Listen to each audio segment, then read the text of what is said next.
Hey, what is up, y'all? This is a review of my 1999 Honda Civic 1.4 IS. It has an inline 4-cylinder engine producing 90 horsepower directly to the two front wheels, and we do have a 5-speed manual transmission. This is a beautiful Midori green pearl metallic paint, which does match the German sky. As you can see, the front fascia of this car has a Honda logo, just in case you forgot. We have a fog light right there, a fog light. Oh, wait a minute, they're not real, but we do have a real radiator vent and plenty of ground clearance for whatever German cobblestone road is gonna throw at you. Coming around this side, we do have a little doohickey that's gonna reflect light, a nice plastic side skirt, another plastic side skirt. I like it. We do have mud guards keeping the mud off the cars behind you. And then coming around the back, we can see the rear. Beautiful. I'd say it's still a pretty modern design. We got our tail lights, which I think look great. Honda Civic 1.4 IS. Our license plate right in the middle, and we do have a key slot just in case you do need to open this. This bumper is in immaculate condition, and our exhaust tip is on the right side. Hopefully I don't get ran over by these cars. But coming around this side really quick, we're gonna drop right into the driver's side, and voila, close this door. Now you're on a tight street like this, maybe you want to put your mirror in. Very nice, convenient, because it is mechanical. Now what do you see when you sit down? You see a very classic Honda experience. There's no doohickeys, there's no fancy whistles in here. It's just gonna get you from point A to B, and it's gonna do it in a classy style. As you can see, I think the interior is still very relevant to this day. Right in the middle, we got our Honda logo and SRS airbag to keep you safe, and two hornies, just in case you get too horny up here in the front seats. I get it, there's a lot of space in both seats. Now you can see with this gauge cluster on the left, we have our oil temperature, tachometer, speedometer up to 230 kilometers per hour, an adjustable odometer, and then our fuel gauge. We do have 269,000 kilometers on this vehicle, which translates to about 167,000 miles. Now we got our stalks right here.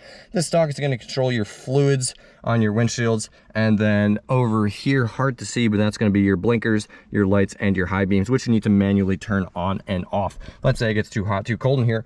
Right in the center console, we have AC and we have heating. It's super convenient. You can choose your fan speed 1 through 4, and then you can choose where you're gonna blow the air, either on your chest, maybe just the chest and feet, maybe just the feet, maybe just the knees. But we do have defrosters as well for this window, for this windshield, as you can see, and then another one for that window.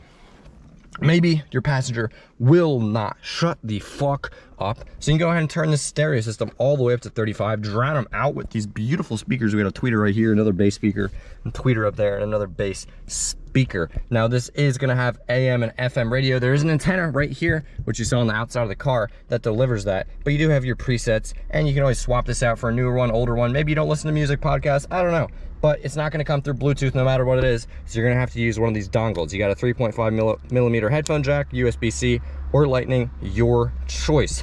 Again, we do have our AC button, and my Braille friend told me that says ventilation circulation. Here are 2 dead buttons. Here's an ashtray. I like to put my cables in there, and this is a non-functioning cigarette lighter. Now that's kind of a problem because this only has 2.1 amps. That means that if you're driving, you're going to be charging your phone about 1% every 5 minutes, which running Google Maps is not going to do a whole lot for you. But hey, you get stuck on the side of the road, you got your hazard lights, you got your clock, no longer works, hour and minute adjustment, and then our rear defroster. Coming over on this side, we do have automatic windows in the front, which you can keep your arm out all the way. A nice feature some newer cars don't even have. Here is our headlight adjustment 1 through 4, and then our mirror adjustment. As you can see, when you're driving with the window up, you can go ahead and move that doohickey around. These guys, you can finger left, right, up, down, and then turn it on and off. As you can see, just generally, there's a lot of visibility in this car. This pillar is not going to be blocking your view because they didn't have the regulations to make these super thick. Now it's still a safe car, and then you don't have anything obstructing your view in the rear view either. There's no wing, nothing fancy. So this is a great car. And in case, you know, your passengers get a little stinky, we do have our anti-stink trees. Now, let's say it's too bright, too sunny. We got this doohickey. You can go ahead and move it over here. Very convenient. Now, there's no mirror, but in case your passenger is egotistical, they can go ahead and look at themselves and protect their eyes from the cancerous sun. While you're driving like a fucking maniac, they're going to be hanging on. All 3 passengers got one of those. The driver's side does not. I'm not sure why, but that's okay because this 5-speed manual transmission is going to keep you stuck to the ground. There's very good drive feel. You feel connected to the road. Reverse is in the bottom right. We do have our handbrake and then a little bit of storage right there. This is our passenger side window control. Kind of strange it's right there, but it is right there. Now you may have noticed, where are the cup holes? And that is a question that I also don't know the answer to, unfortunately. Real quick before we get out, we do have adjustment manual of the steering wheel up and down, about an inch, nothing too much, and then a little bit more storage. The fuse box is right back there. A little bit more storage, maybe you can put a cup in here, and then a little bit of storage right over there. Getting out,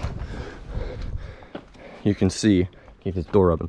These seats go up and down about 3 inches, and then this one moves this part of the seat back and forth. This does have a mechanical slide feature, so you can go ahead and do it back and forth. And then we're gonna go ahead and pop the gas can and the trunk. Our hood release is right there as well. Go ahead and close this door. As you can see, no problems, no squeaks, no creaks. Coming along the back, what do we notice? Well, we got our headrest. We got 1, 2, 3, and 4 coming down here and sitting. You'll notice there's ample space. This is a great clean interior. You do have 5 seats, 3 in the back, 2 in the front, all of which are fabric, except for the only leather on the car, which is right here. And right here on this side does come with a kangaroo pouch. I need to slouch in order for my knees to touch, and I'm 6'4", plenty of room. Now let's say you're dirty. Well, that's not a problem, because we do have a mud flap right here and another mud flap on the driver's side and the passenger side. Nothing right there. I don't know where they put it. Now in the back, a little less technologically advanced, but you can roll down the windows when the car is not on. Very, very cool. And that's as far as they go down, unfortunately, but it is something. Maybe your kids smoke, maybe they don't, not a problem, because we have an ashtray. I don't recommend it, but that is their prerogative. And in case you're short or tall, you can go ahead and move this bad boy up 3 inches. For some people, you know, maybe that 3 inches is a lot. Go ahead and look, not get hit by any cars, and keep it moving. Here's our gas cap. Yes, this takes 87 to 93 octane. We get about 47 miles per gallon on the highway. Very, very economical. Coming around the back, we're gonna go ahead and open this guy. Yes, you can use the key, or you can use the lever like I already did. You can see the light illuminates the license plate. We got a little bit of hydraulic action keeping this trunk open. As you can see, plenty of room. Black interior, no mold, no moisture, because these seals are keeping the water out. Now, in case you can't see, maybe you got a flat on the side of the road at night. That is gonna be a light illuminating what you have hidden under here, which is a spare tire with a jack and a lug wrench. And yes, in Germany, you do have the mandatory safety kit, which is gonna keep you safe in the event of an accident. Go ahead and close that bad boy up. And then there's some other cool features when it comes to the seating. So if you go ahead and move that headrest over there, you can make this seating even more spacious. I know this is a small, compact car, but hey, you can still fit anything you want in here. So you go ahead and hit that button too, and wow, look at that. You have plenty of room. Now, maybe you don't like that angle, not a problem. Is you go ahead and set this guy back up, you go ahead and set that guy up, go ahead and pull on this. Oh my goodness, it's getting held up by the headrest. Do one of those, and voila. As you can see, these seats go all the way down. Maybe your kids got a bunch of cargo, they need to transport from X to Y, and voila, that is now flat. Plenty of cargo space. And yes, you do have 3 seat belts for all the seats in the back. Go ahead and open this door too, so you can see just how far these doors open. You can get in and out. Yes, it's a small car, but it's gonna have plenty of space for you and your family in case you ever get one like it. So just coming back around, there's the '99 Civic. In case you liked the video, give it a thumbs up, and peace.